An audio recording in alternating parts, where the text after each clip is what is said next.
Salut peuple de l'AES, du Burkina Faso, du Mali et du Niger. Le capitaine Ibrahim Traoré a fait une très bonne sortie. Il y a deux parties de la sortie du capitaine Ibrahim Traoré que nous allons décortiquer.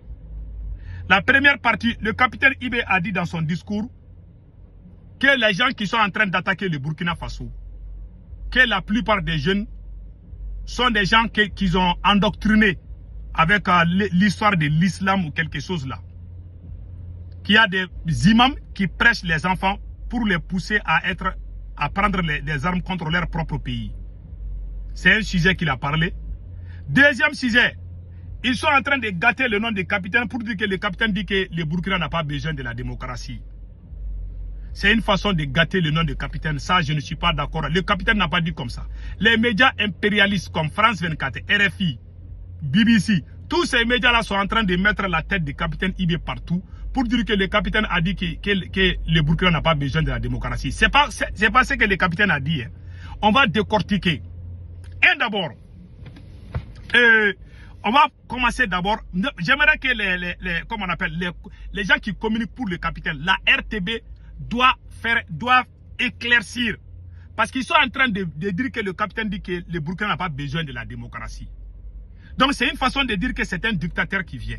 C'est une façon de ternir son image. Le capitaine a dit que le Burkina n'a pas besoin de la démocratie occidentale.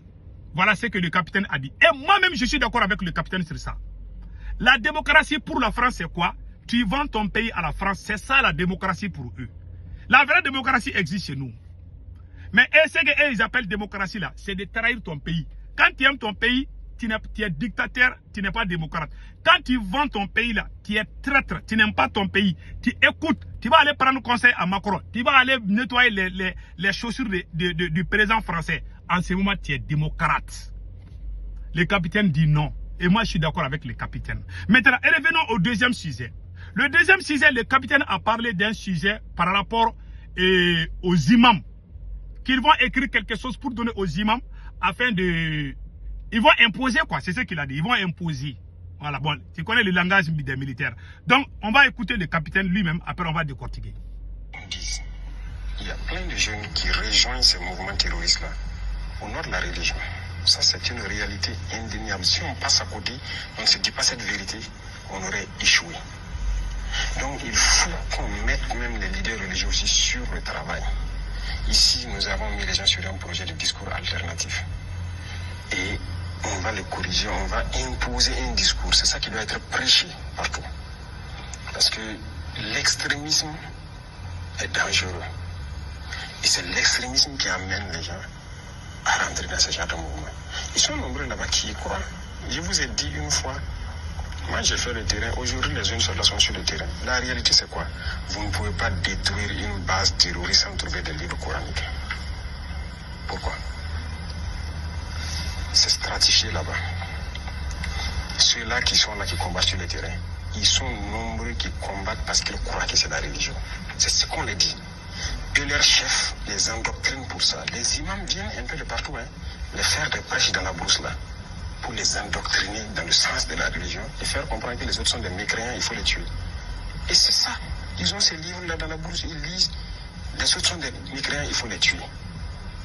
Mais leurs chefs savent bien ce qu'ils font. Et ils sont bien couchés, bien lotis.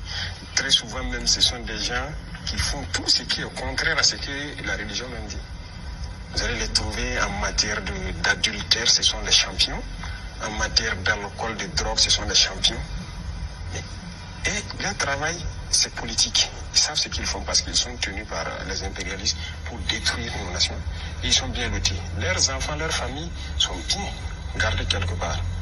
Mais ils vont endoctriner ces idiots que j'appelle là sur le terrain, là, ceux qui tiennent les armes là. Et ils croient vraiment que c'est la religion. Voilà pourquoi nous devons développer des mécanismes pour que les gens puissent prêcher à tout bout de champ pour faire comprendre que ça, ce n'est pas la religion. Voilà. Ça, c'est impératif. Je suis d'accord. Bon, j'ai écouté le capitaine, tout le monde a entendu. Et tout ce que le capitaine vient de dire, c'est la vérité. Ça, je suis d'accord. Il y a des imams qui prêchent pour que les enfants puissent intégrer les terreaux. Mais qui sont ces imams? Ces imams-là sont des terreaux imams qui sont avec eux là-bas. Il n'y a pas un... Moi, j'ai été au Burkina Faso. Le temps que j'ai passé au Burkina, dans toutes les mosquées que j'ai fréquentées au Burkina Faso, tous les imams, tous les prêcheurs du Burkina que j'ai rencontrés, que j'ai vus dans les différentes mosquées, ont tous prêché la paix. Ont tous prêché l'union entre les Burkinabés. Ont tous prêché, ont tous dit que ces gens-là qui prennent les armes là, ils ne sont pas musulmans. J'ai entendu ça quand j'étais au Burkina. J'ai entendu les vendredis là, quand je partais à la mosquée au Burkina, ou les différentes prières là. J'ai entendu ça. Les imams prêchaient pour dire que ceux-là qui ont les armes là, il ne faut pas les rejoindre. Ce que le capitaine vient de dire, ça existe déjà. Les imams sont déjà en train de faire. À moins que le capitaine puisse donner les armes aux imams pour aller combattre aux côtés de l'armée. Les imams burkinabés sont déjà en train de faire ça. J'ai entendu ça. Moi, j'écoute les presses là. Les presses qui se passent au Burkina Faso et au Mali. J'écoute. 99% ou 100% des imams du Burkina Faso sont déjà en train de faire ce que le capitaine a dit. Ce que le capitaine veut faire, s'il ne fait pas attention, il va diviser les Burkinabés. Parce que lui, il dit, là, depuis que le capitaine n'est pas devenu président, ça existait déjà.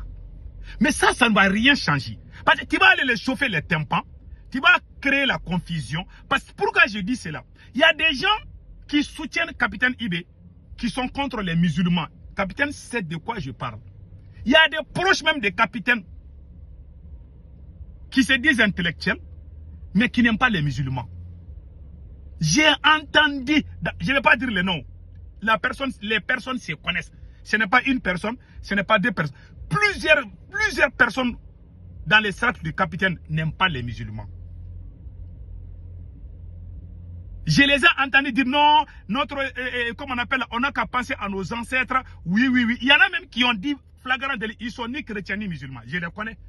Des athées, des animistes. Bon, si toi tu viens parler, alors que toi, beaucoup de tes supporters n'aiment même pas les musulmans. Parce que tu ne fais pas attention. On est en train de faire des rapports contre toi concernant les massacres. Tu penses que c'est de la blague, mon capitaine? Ce n'est pas de la blague. Les jours que tu vas quitter au pouvoir, celui qui va venir, si la personne est proche de ce qu'ils ont fait à Dadis Camara, ils vont te faire la même chose. Les jours qu'il y a eu ces choses-là en Guinée-Conakry, Dadis pensait que ça allait passer. Tout ce qu'ils font, tous ces rapports qu'ils font là, sauf si tu meurs au pouvoir, mais si tu quittes au pouvoir, le président qui va venir, tu ne fais pas attention, il va t'amener à la CPI. Donc il faut faire la part des choses. C'est mon conseil, mon cher président. Ce que tu es en train de dire, c'est la vérité. Mais les imams là, les imams ne peuvent pas changer les gens. Les imams prêchent au Mali, au Burkina, ils ne peuvent pas changer. À moins que tu donnes les armes aux imams pour aller combattre. Tu es militaire, tu es venu pour libérer le pays. Donnez les armes aux gens. Les soldats burkinabés sont déjà en train de travailler déjà. J'ai confiance. Je suis très fier des VDP. Je suis très fier des FDS du Burkina Faso. On n'a qu'à prendre le courage et changer de stratégie. Je vous ai dit, tant que Assimi Goïta est en train de négocier avec les terreaux au Mali, le Burkina ne va jamais avoir la paix. C'est ça, le vrai problème du Burkina Faso, le Mali, c'est que la façon dont le Burkina combat là, le Mali ne fait pas la même chose. Bon, toi tu vas aller, il y a plusieurs religions au Burkina Faso. Un président ne doit pas prendre une seule religion pour parler des choses négatives par rapport à cette religion. Même si c'est là, tu dois appeler les imams en cachette. Tu ne dois rien imposer, tu n'es pas imam, tu n'es pas prêcheur, tu ne connais pas le Coran plus que les imams là. Tu ne peux pas écrire quelque chose et puis les imposer. Aucun président du Burkina Faso n'a fait ça. Mon cher capitaine, il faut faire beaucoup attention. Sinon, toi-même là, tu vas gâter le pouvoir là. Ce que toi tu dis là, depuis que tu n'es pas devenu président, je jure Allah le Tout-Puissant. Les Burkinabés peuvent dire si j'ai menti.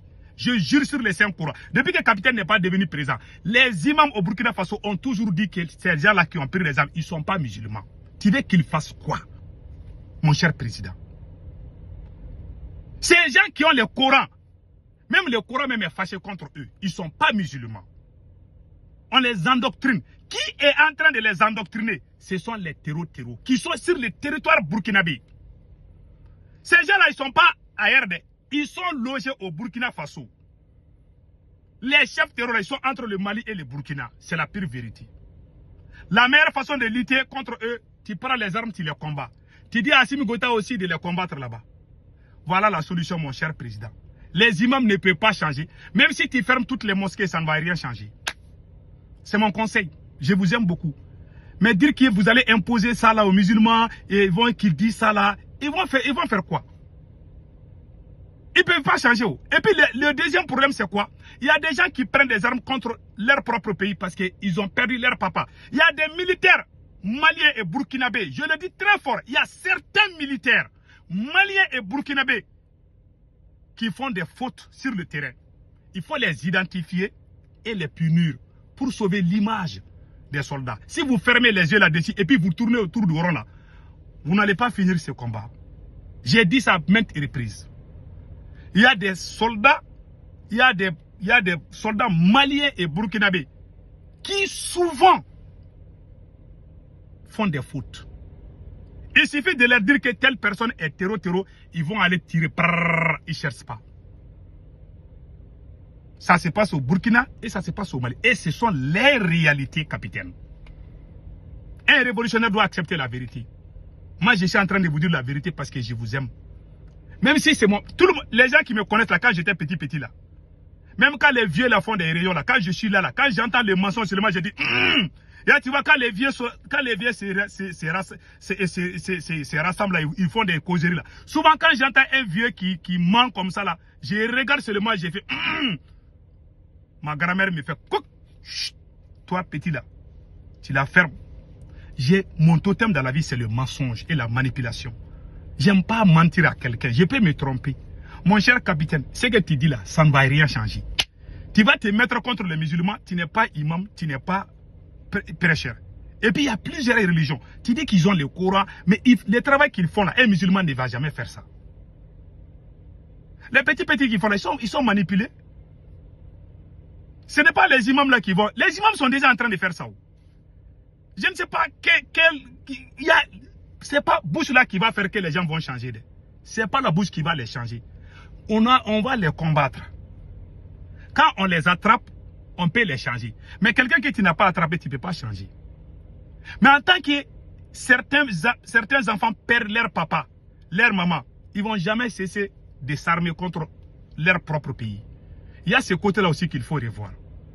Il faut parler avec vos soldats pour qu'ils fassent attention. Même si on prend quelqu'un avec les armes à la main, on peut tirer sur la personne, il n'y a pas de problème. Mais quelqu'un qui n'a rien comme arme, on tire sur la personne parce qu'on soupçonne que la personne est est-ce qu'elle n'est pas terreau. Ça se passe au Burkina et au Mali. C'est la pire vérité.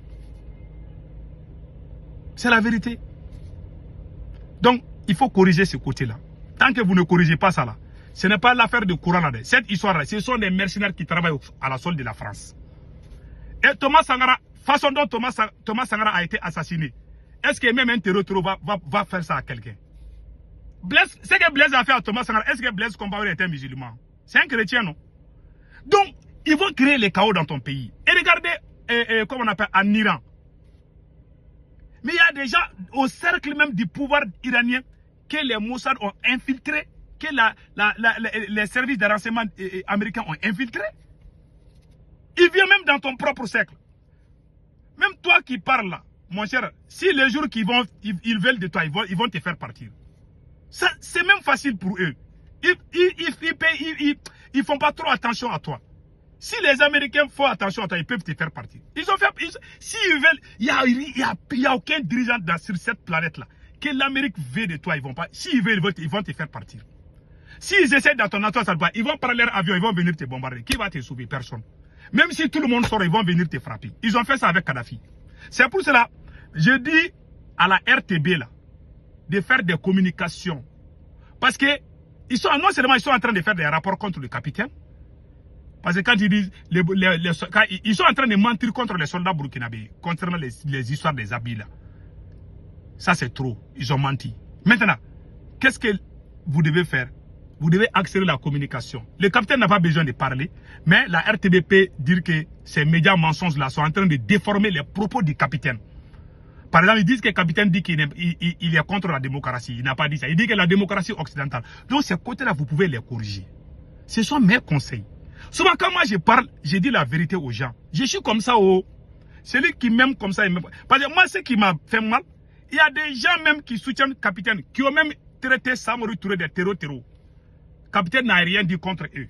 Et puis il a entendu, le capitaine a très bien entendu. Parce que s'il disait la même chose à capitaine, il allait entendre. Il allait même donner l'ordre de pas d'arrêter la personne. Donc, on te voit comme un animiste, un président animiste ou un président kamite qui est contre les musulmans. C'est ce que les gens vont te voir. Peut-être aujourd'hui les gens ne vont pas voir. Mais si tu continues comme ça, c'est ce que les gens vont voir. Et c'est ce chemin même que tu es en train de prendre, sans te rendre compte. Tu es le premier président musulman. C'est pour cela, moi je ne comprends pas une chose. C'est lui qui est musulman, c'est lui qui parle mal aux musulmans. J'ai vu tous ces présidents, Damiba, comment on appelle, Damiba, Blaise Compaoré et puis Kaboré. Tous ces présidents-là n'ont jamais parlé mal contre les musulmans. Voilà un président musulman qui vient, qui parle ça. Et puis il veut mettre des pressions sur les imams. Ça, c'est pas bon. Ça, c'est pas bon. C'est pour cela au Moyen-Orient là. C'est-à-dire, moi, je ne sais pas si tu es musulman, tu deviens comme ça, je ne sais pas. Je ne sais pas. Ça pose des questions, quoi. C'est eux-mêmes qui sont musulmans là. C'est eux-mêmes qui sabotent la religion. C'est eux-mêmes qui font peur des gens de cette religion. Et regardez ce qui se passe. Les pays qui sont en train d'aider l'Amérique contre l'Iran, ce sont les musulmans. Bon, nous aussi, on est contents, on a 3 présidents musulmans dans l'AES, mais il y a aussi des présidents aussi qui sont contre, qui amènent des... Et puis qui sont avec les kémites, qui sont avec les animistes. Qui y en a parmi eux-mêmes. Et lui, le président même sort pour dire que quand on attaque les terreaux, il y a le Coran qui se trouve dans les trucs là. Ça va même donner le dégoût du Coran à quelqu'un. Quand tu dis que tu attaques les terreaux, quand tu fouilles là dans leur caserne, tu vas trouver qu'il y a Coran là-bas. Tout le monde sait que c'est vrai. Mais quand le président même dit ça, ça donne le soupçon aux gens même de ne même pas aimer cette religion. Les gens vont dire que... Parce que le président n'est pas n'importe qui, quoi. Ce que le capitaine vient de faire là, moi je peux dire, je ne suis pas président ni ministre. Mais lui, quand il dit, ça va pousser les gens à réfléchir. Ces musulmans là, ces musulmans là. Vous voyez ce que ça veut dire? Et puis dire encore même que lui va imposer. Il va imposer. Vous voyez les mots là? Les mots imposer au chef religieux. Alors que ce que lui veut imposer là, ça c'est déjà là-bas. Et ils sont déjà en train de faire ça. Ça va encore pousser les gens. Si un imam, les gens vont prêter attention même aux imams, aux prêcheurs, même si une petite chose là, qu'ils disent, bon, ah oui, les terroristes ont dit la même chose, ça va créer la confusion, ça va créer la division. Donc il faut faire attention, mon cher président. Pardon, laissez les trucs religieux là, c'est un sujet sensible. Donc que Dieu bénisse les Burkina.